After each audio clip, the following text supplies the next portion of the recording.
冇人聽，係啊，多謝你。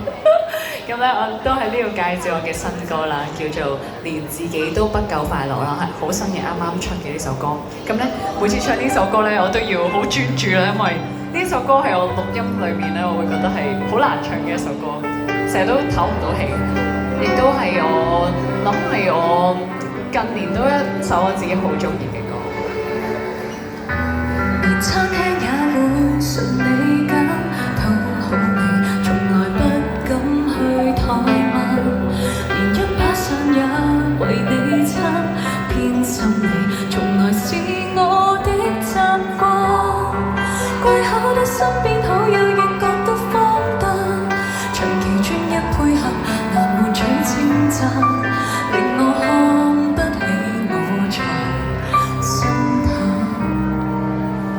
連自己亦都不夠快樂，還在扮快樂，連自信亦都不介意被麻木地揮霍，連受傷亦優先去顧慮你的感覺，竟讓情緒也內耗，原來討好太多，連自己越不想變折墮，然後越折墮，連志氣亦都只會繼續投入極之多，是我總太熱心，所以情感之淪落全部都想給你，從沒有成半點可以分給我。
Thank you。連自己都不夠快樂啊！呢首歌咧，仲係我公司嘅一個師弟啦，叫 Aden 啦，佢去幫我做導演，去拍咗呢首歌嘅 MV 啦，同埋佢自己都做咗男主角，所以大家咧可以翻去聽完呢首歌現場咧，就可以翻去睇埋個 MV 啦。Thank you。